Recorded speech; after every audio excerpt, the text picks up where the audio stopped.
Assalamualaikum warahmatullahi wabarakatuh. Perkenalkan, nama saya Siti Hermisa Dahu dengan NIM 151420082. Saya dari kelas 3C jurusan Pendidikan Guru Sekolah Dasar.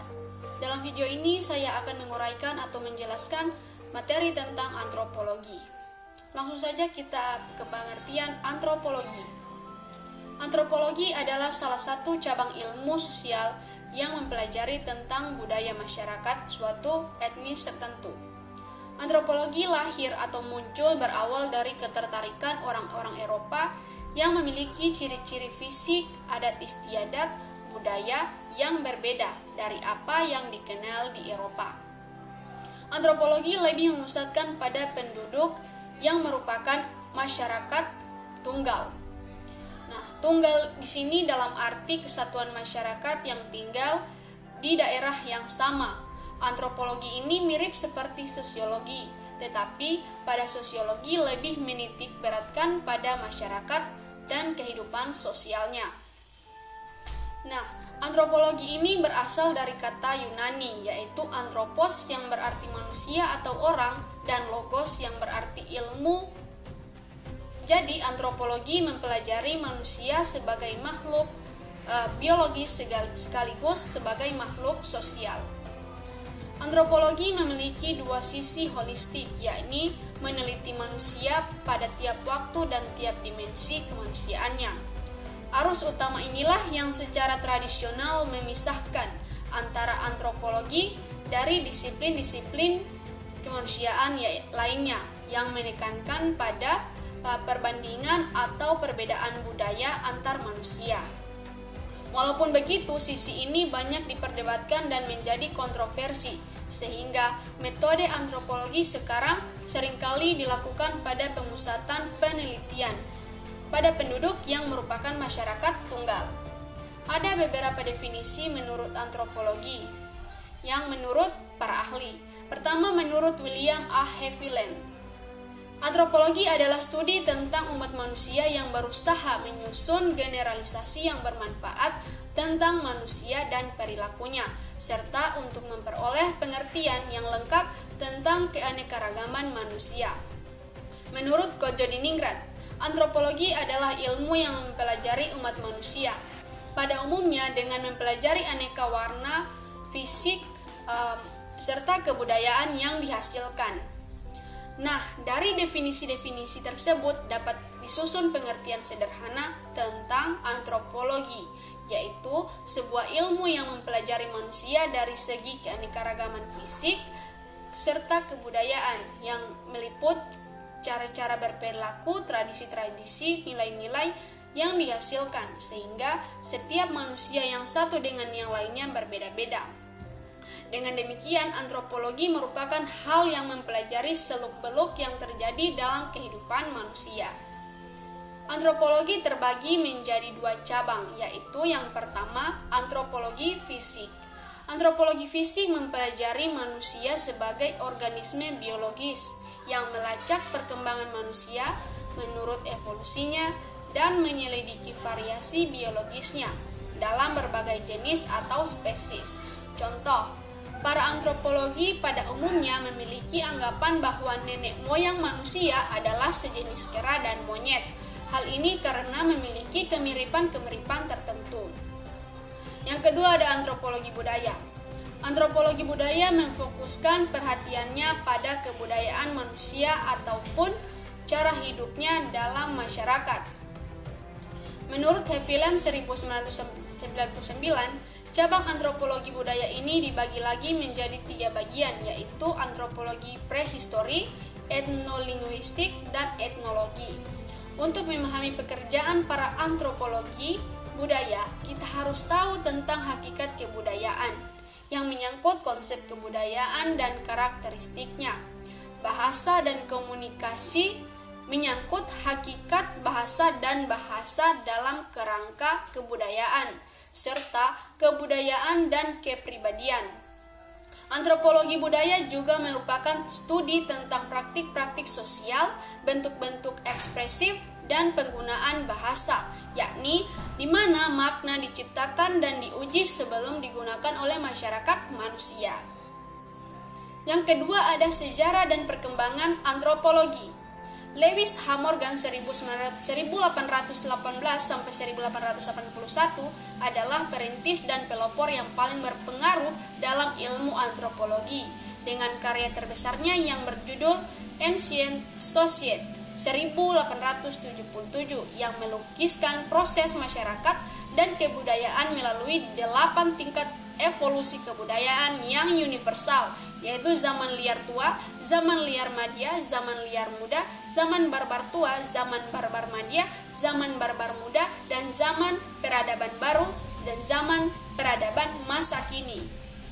Namun, teori Morgan dikecam keras oleh antropolog Inggris maupun Amerika, sehingga tidak diakui oleh dunia.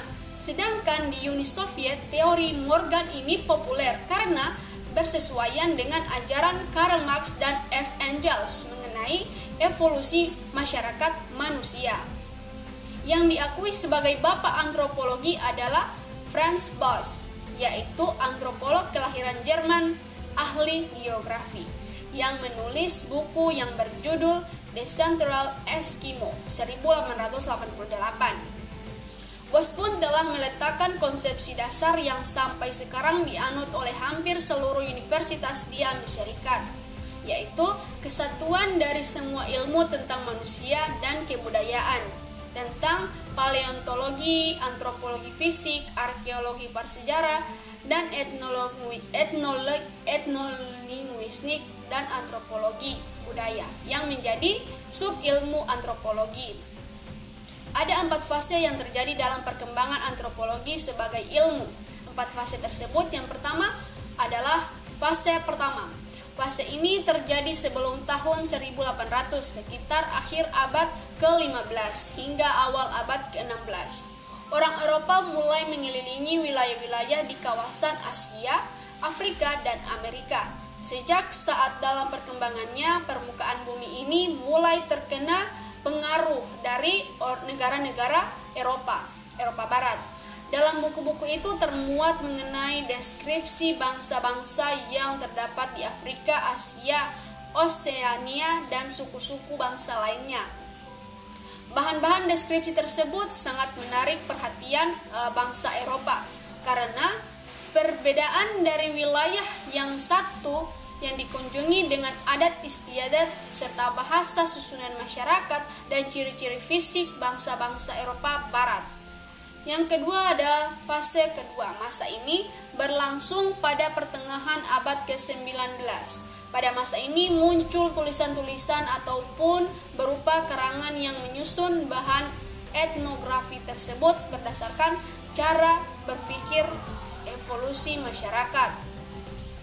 Nah, secara singkat, kerangka berpikir tersebut bisa digolongkan seperti berikut.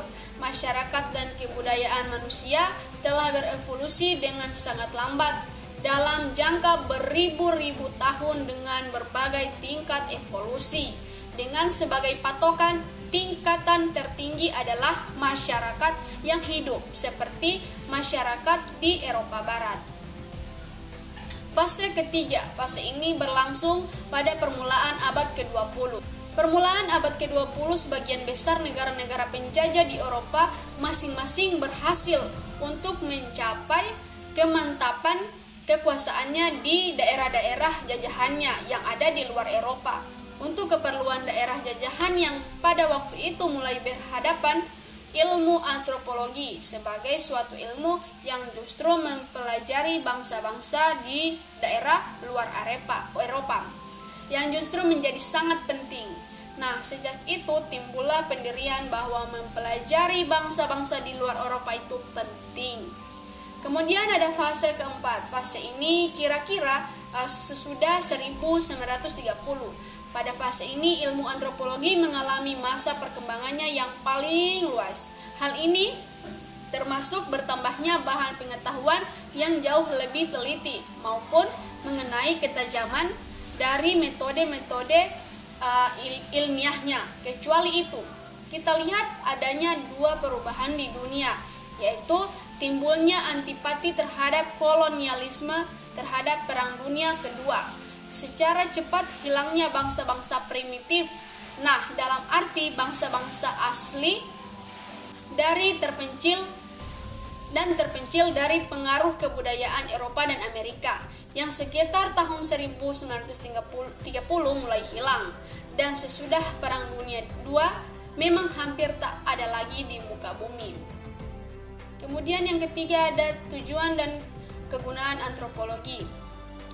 Di antara ilmu-ilmu sosial dan alamiah, antropologi memiliki kedudukan, tujuan, serta manfaat yang unik karena bertujuan dan bermanfaat dalam merumuskan penjelasan-penjelasan tentang perilaku manusia yang didasarkan pada studi atas semua aspek biologis manusia dan perilakunya di semua masyarakat.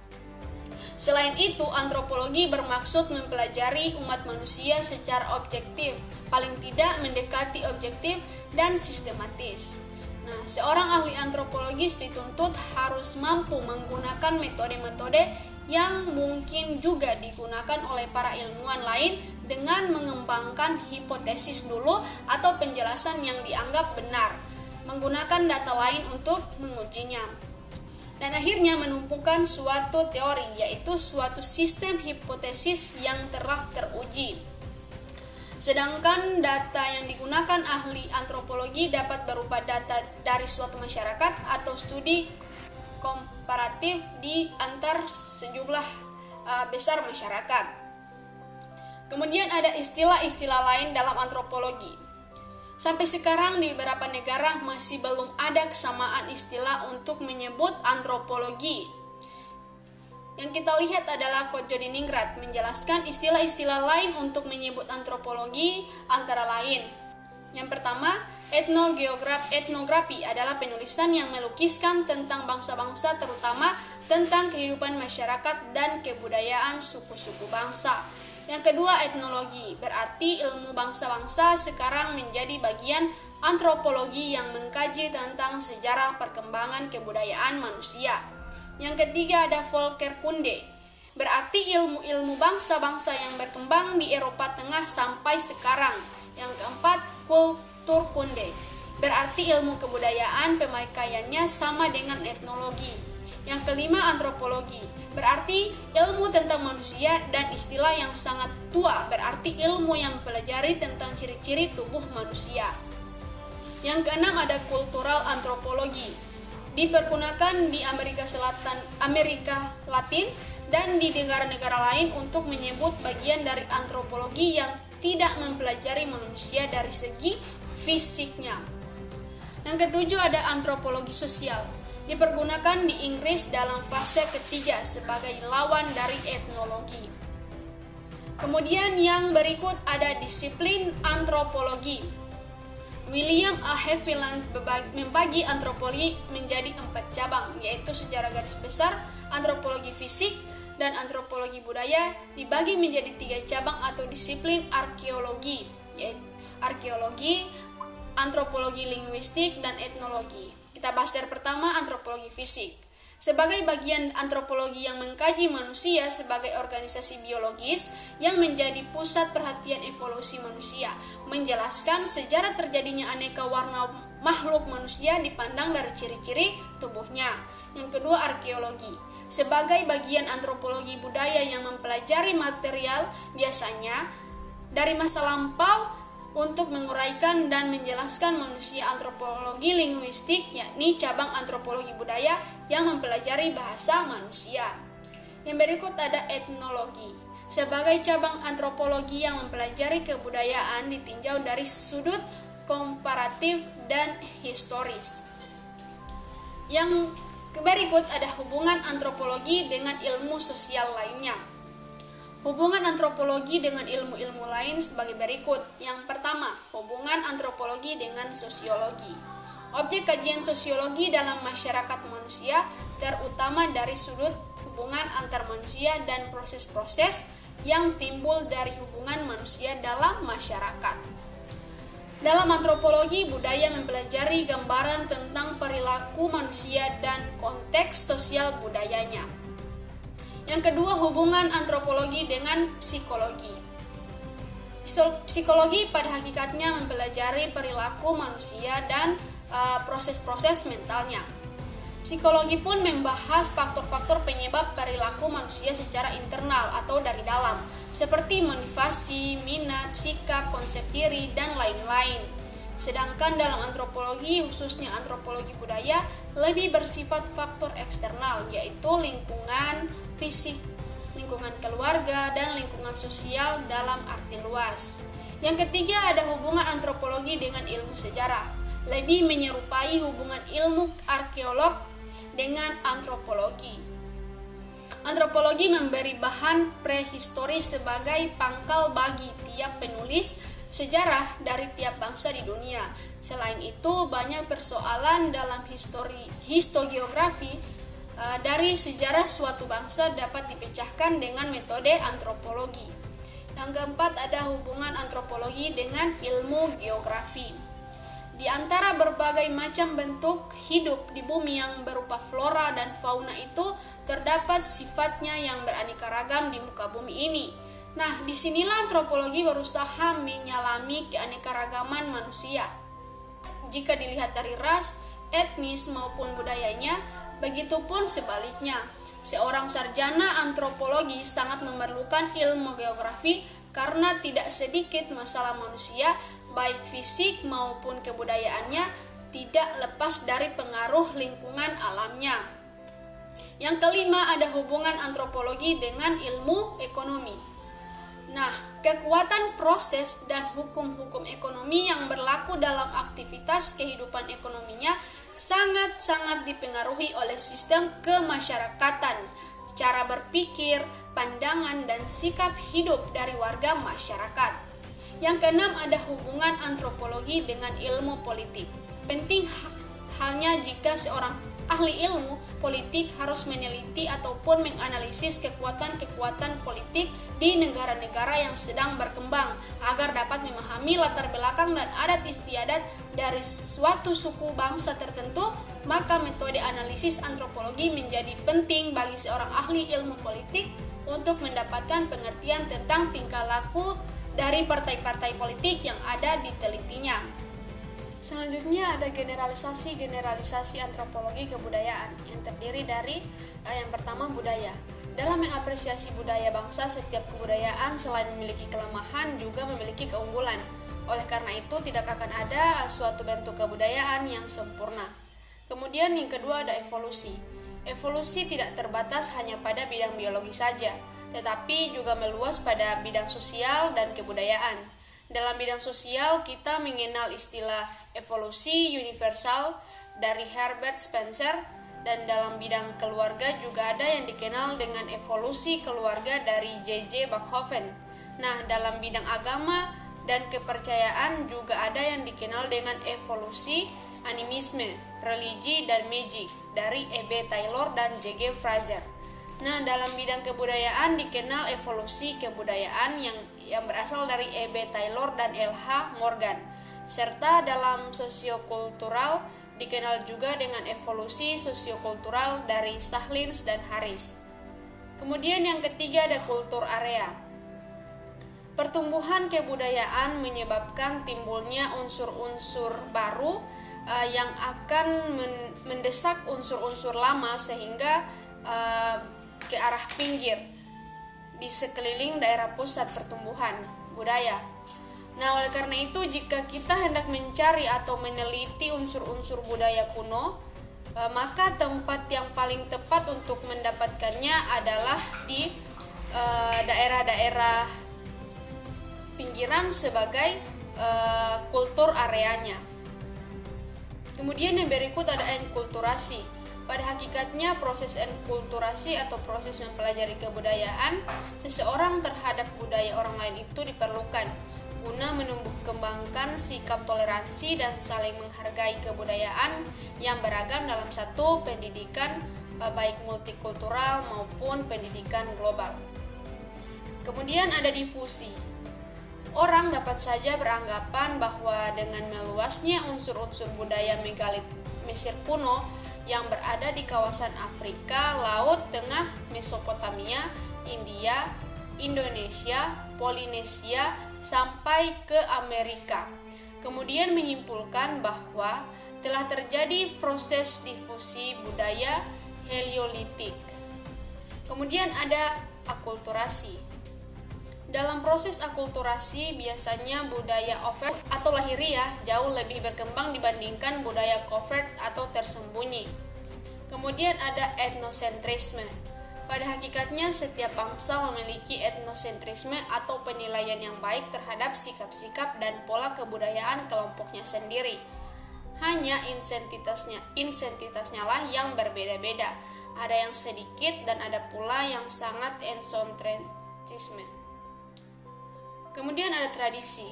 Bagi pendukung antropologi aliran fungsionalisme, tradisi pada hakikatnya adalah aktivitas kebudayaan yang bermaksud untuk memuaskan suatu rangkaian dari sejumlah kebutuhan naluri makhluk manusia yang berhubungan dengan seluruh kehidupannya.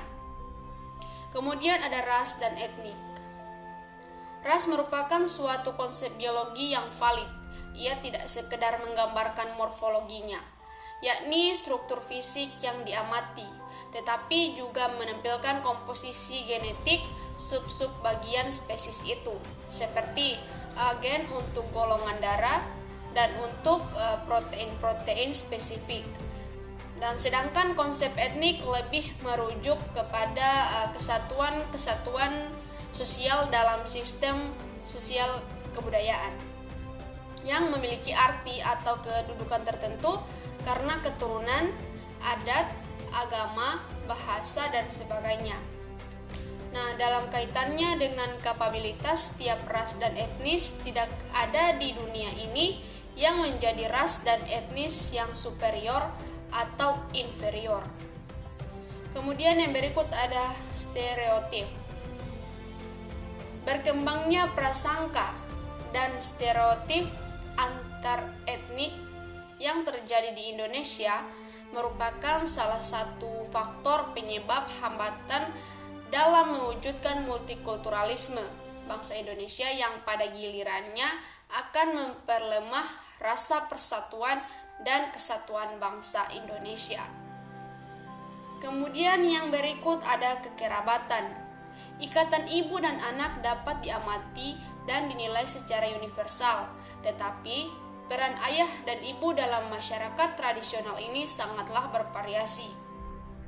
Oleh karena itu, sistem kekerabatan pada masyarakat tradisional tidak dapat digeneralisasi secara universal.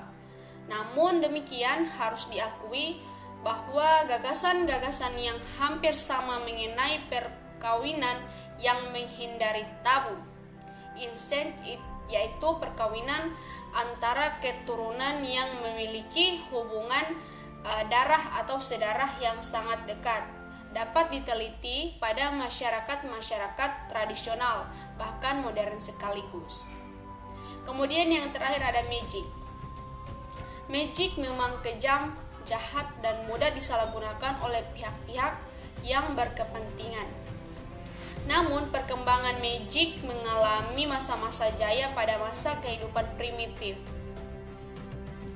Baiklah, demikian uraian atau penjelasan materi tentang antropologi dari saya.